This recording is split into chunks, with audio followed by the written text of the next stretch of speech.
దేవుని నామమునకు మహిమ కలుగును గాక. ప్రభు పేరిట మీ అందరికీ నా హృదయపూర్వకమైన వందనాలు తెలియజేస్తూ ఉన్నాను. అందరూ ఎలా ఉన్నారండి? నేను నమ్ముచున్నాను మీరందరూ క్షేమంగా ఉన్నారని.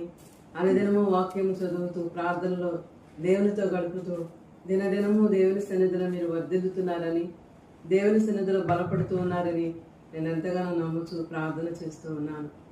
ఈ దినము కూడా మరి యొక్క వాక్యంతో మీ ముందుకు రావడానికి ప్రభువు నాకు చూపిన కృపను బట్టి నేను ఎంతగానో సంతోషపడుతూ ఉన్నాను. పరిశుద్ధ గ్రంథములో నుండి దావీదు మహారాజు రాసినటువంటి కీర్తనల గ్రంథము 92వ అధ్యాయము 12వ వచనం చదువుకున్నాం. దావీదు మహారాజు రాసినటువంటి కీర్తనల గ్రంథం 92వ అధ్యాయము 12వ వచనం. నీతిమంతులు ఖర్జూర వృక్షము వలె మమవేయుదురు, లెబోనోను మేరీ దేవదారు వృక్షము వలె వారు ఎదుగుదురు. దేవునికి స్తోత్రం కలుగునగాక. నీతిమంతులు ఖర్జూర వృక్షం వలె మొవ్వవేయుదురు. నీతిమంతుల్ని ఖర్జూర వృక్షంతో దేవుడు ఇక్కడ పోలుస్తూ తెలియజేస్తూ ఉన్నాడు. నీతిమంతులు అసలు ఎవరు? నీతిమంతుల గురించి మనం ఆలోచన చేసినట్లయితే రోమపత్రిక 3:10 వచనంలో చూసినట్లయితే నీతిమంతుడు లేడు, ఒక్కడును లేడని వ్రాయబడి ఉన్నది. అందరూ పాపం చేసి దేవుడు అనుగ్రహించు మహిమను పొందలేకపోతున్నారని వాక్యం సెలవిస్తూ ఉంది. అయితే రోమపత్రికలోనే 4:25 మనం చూసినట్లయితే ఆయన మన అపరాధముల నిమిత్తమును అప్పగింపబడి మనం నీతిమంతులుగా తీర్చబడుటకై లేపబడినని వ్రాయబడి ఉన్నది. మన అపరాధం నిమిత్తము ఎవరు అప్పగింపబడి ఉన్నారు, ఎవరు లేపబడి ఉన్నారని మనం ఆలోచన చేసినట్లయితే ఆయనే నజరేయుడైన యేసుక్రీస్తు వారు. మనందరి పాపములను ఆయన శిలువలో భరించి ప్రాణం అర్పించి మృత్యుంజయుడై తిరిగి లేచి ఉన్నాడు. మనల్ని నీతిమంతులుగా చేయుటకు ఆయన తిరిగి లేపబడి ఉన్నాడు. దేవునికి మహిమ కలుగునగాక. ఎవరైతే దేవుని నామంలో విశ్వసించి దేవుడు నిజరక్షకుడని అంగీకరిస్తారో వారు నీతిమంతులుగా తీర్చిదిద్దబడతారని మనము వాక్యం ధ్యానించినట్లయితే రోమీలకు రాసిన పత్రిక 10వ అధ్యాయంలో మనం చూసినట్లయితే 9వ వచనంలో, అదేమనగా యేసు ప్రభు అని నీ నోటితో ఒప్పుకొని దేవుడు మృతులలో నుండి ఆయనను లేపనని నీ హృదయమందు విశ్వసించిన ఎడల నీవు రక్షింపబడదు. ఎలయనగా నీతి కలుగునట్లు మనుషుడు హృదయంలో విశ్వసించును, రక్షణ కలుగునట్లు నోటితో ఒప్పుకొనును. దేవునికి స్తోత్రం. ఎవరైతే యేసు ప్రభు అని నోటితో ఒప్పుకొని ఆయన మృతుల్లో నుండి తిరిగి లేపబడి ఉన్నారని హృదయంలో విశ్వసిస్తారో వారు రక్షింపబడతారని వాక్యం తెలియజేస్తూ ఉంది. ఏలయనగా నీతి కలుగునట్లు మనుషుడు హృదయంలో విశ్వసించును, రక్షణ కలుగునట్లు నోటితో ఒప్పుకొనును. నిజమే, ఆయన నిజంగానే మన కొరకు శిలువలో ప్రాణం అర్పించి ఉన్నాడు. మన కొరకు తిరిగి మృత్యుంజయుడిగా లేచి ఉన్నాడు. ఆయనను మనం అంగీకరించినట్లయితే ఆయన మన పాపము నిమిత్తము మరణించి మృత్యుంజయుడే తిరిగి లేచి ఉన్నాడని ఎవరైతే నోటితోనూ హృదయంతోనూ ఒప్పుకుంటారో వారు నీతిమంతులుగా రక్షింపబడి తీర్చిదిద్దబడతారని వాక్యం సెలవిస్తూ ఉంది. అందుకే నీతిమంతులుగా మనము ఇప్పుడు తీర్చిదిద్దబడుతున్నాం. దేవుని నామములో రక్షింపబడిన ప్రతి ఒక్కరు కూడా నీతిమంతులుగా తీర్చిదిద్దబడుతూ ఉన్నారు. ఆయన శరీరం రక్తం తీసుకుంటూ ద్వారా, ఆయన యొక్క వాక్యమును ధ్యానించడం ద్వారా, ప్రార్థన చేసుకోవడం ద్వారా మనము దినదినం ఆయన సన్నిధిలో బలపడుతూ ఉన్నాం. నమ్మి బాప్తిసం పొందిన వారికి పరిశుద్ధాత్మను దేవుడు వరముగా అనుగ్రహిస్తాడు. ఆ పరిశుద్ధాత్ముడు ఎవరైతే బాప్తిసం తీసుకొని నోటితో హృదయముతో ఒప్పుకొని బాప్తిసం తీసుకుంటారో వారు నీతిమంతులుగా తీర్చిదిద్దబడి దేవుని సన్నిధిలో బలంగా పెరుగుతూ ఉంటారు. నా ఆత్మ చేత ఎందరు నడిపింపబడుదురో వారందరూ నా కుమారులని రోమపత్రికలో తెలియజేయబడుతుంది. దేవుని ఆత్మ చేత ఎందరు నడిపింపబడతారో వాళ్ళందరూ కూడా నీతిమంతులుగా పెరగడానికి అవకాశం ఉంటుంది. ఎందుకంటే వారు దేవుని మార్గంలోనే జీవిస్తారు కనుక, వారు దేవుని అడుగుజాడల్లోనే జీవిస్తారు కనుక, దేవునితో సత్సంబంధం సహవాసం కలిగి జీవిస్తారు కనుక వారు నీతిమంతులుగానే తీర్చిదిద్దబడుతూ ఉంటారు. నీతిమంతులుగా ఉండడానికి దేవుడు మనల్ని ఇష్టపడుతూ ఉన్నాడు. నీతిమంతులుగా లేకుండా ఉంటే ఈ భూమి మీద విడిచిపెట్టబడిన వారముగా ఉంటాం. కనుక యేసు ప్రభు నిజమైన దేవుడిని నోటితో హృదయంతో ఎవరైతే ఒప్పుకుంటారో వారు బాప్తీసం పొందిన తర్వాత పరిశుద్ధాత్మను వరముగా పొందుకొని ఆత్మచేత నడిపింపబడుతూ ఉంటారు. ఆత్మచేత నడిపింపబడే వారికి లోకంతో సంబంధం ఉండదు. లోకం నుండి ప్రత్యేకింపబడిన వారుగా ఉంటారు. దేవుని మార్గంలో ప్రయాణం చేస్తూ ఉంటారు. అందుకే నీతిమంతులు ఖర్జూర వృక్షము వలె మొవ్వవేయుదురు. ఖర్జూర వృక్షము ఎలా పెరుగుతుందంటే దాని మట్టలను మనం చూసినట్లయితే మరి కొబ్బరి చెట్ల ఈ ఆకులైతే క్రిందికి వాలిపోతాయి. ఖర్జూర వృక్షం యొక్క మట్టలు స్ట్రైట్ గా పైకి మాత్రమే పెరుగుతూ ఉంటాయి.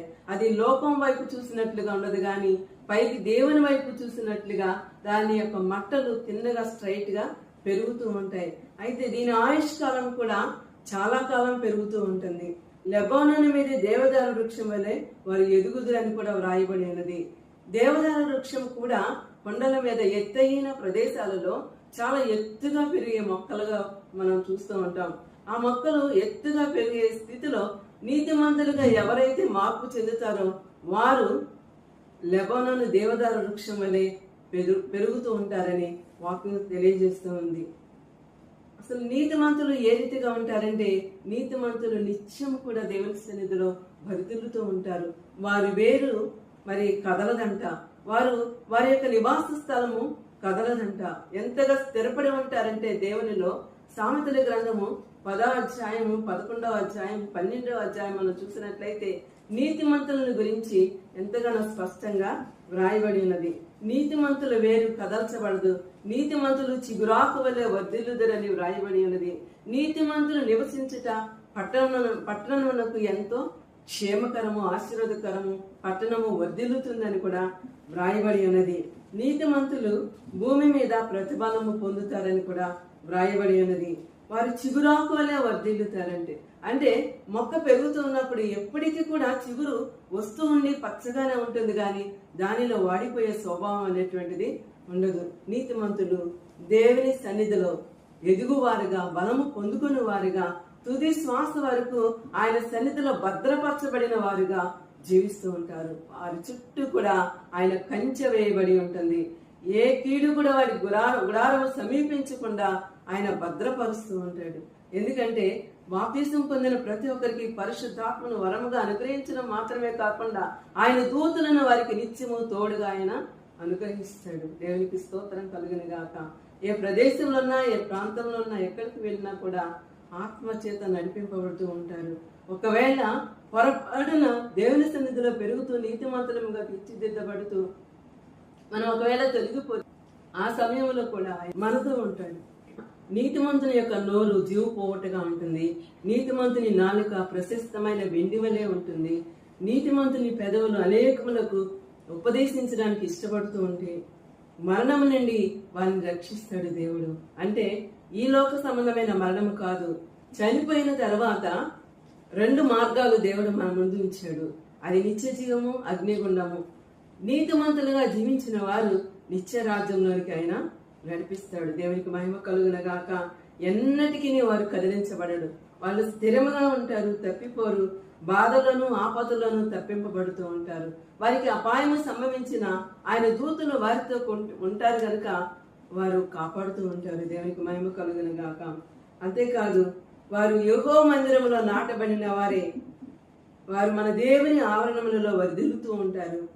వారు నాకు ఆశ్రయదుర్గమైన యెహోవా యథార్థవంతుడనియు ఆయన యందు ఏ చెడుతనము లేదనియు ప్రసిద్ధి చేయుటకై వారు ముసలితనమందు ఇంకా చిగురు పెట్టుచుందురు, సారము కలిగి పచ్చగా ఉందురు. దేవునికి మహిమ కలుగునగాక. వృద్ధాప్యం వరకు కూడా వాళ్ళు నీతిమంతులుగా తీర్చిదిద్దబడుతూ వృద్ధాప్యం మందు వరకు కూడా చిగురు పెట్టుచుందురు. అంటే వారిలో జీవము నిత్యము ఉంటుంది, జీవముతో నింపబడి ఉంటారు. ఆత్మకు వృద్ధాప్యం లేదు, కానీ శరీరానికే వృద్ధాప్యం కనుక వారిలో ఉన్న ఆత్మ దినదినము కూడా వర్ధిల్లుతూ ఉంటుంది, దినదినము బలపడుతూ ఉంటుంది. అంతరంగ పురుషుడు దినదినము నూతనత్వం చెందుతూ ఉంటాడు కనుక వారు వృద్ధి చెందుతూ ఉంటారు. ముసలి వయసులో కూడా ఇంకా చిగురు పెడుతూ ఉంటారు, సారము కలిగి పచ్చగానే ఉంటారంట. దేవునికి స్తోత్రం కలుగును గాక. వారిలో వాడబారే స్థితి గాని, ఎండిపోయే స్థితి గాని, మరి విరిగిపోయే స్థితి గాని, పడిపోయే స్థితి గాని లేకుండా దేవుడు వారితో కూడా ఉండి వారిని బలపరుస్తూ ఉంటాడు దేవుడు. దేవునికి మహిమ కలుగును గాక. నీతిమంతులుగా జీవించాలని దేవుడు మనం కోరుతూ ఉన్నాడు. దుష్టులు రకరకాలుగా ఈ లోకంలో జీవిస్తూ ఉంటారు.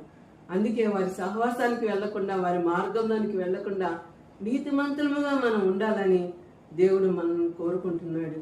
నీతిమంతులుగా ఉన్న వారిని ఆయన భద్రపరుస్తాడు. ఆయన శక్తితో నింపుతాడు, బలముతో నింపుతాడు, ఆత్మతో నింపుతాడు, అభిషేకంతో నింపుతాడు, బలమైన కార్యములు జరిగిస్తాడు. దేవునికి స్తోత్రం కలుగును గాక. నీతిమంతుల కుటుంబము వర్ధిల్లుట పట్టణముకి ఎంతో శ్రేయస్కరం అంట. దేవునికి స్తోత్రం కలుగును గాక. నీతిమంతులు ఏ ఆపద సంబంధించిన వారు తప్పించుకుంటారు.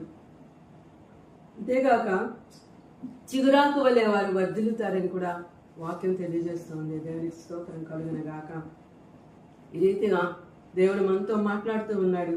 నీతిమంతులు ఖర్జూర వృక్షం వలె మొవవేయుదురు, లెబానోను మీద దేవదారు వృక్షం వలె వారు ఎదుగుదురని లేఖనాలు సెలవిస్తూ ఉన్నాయి.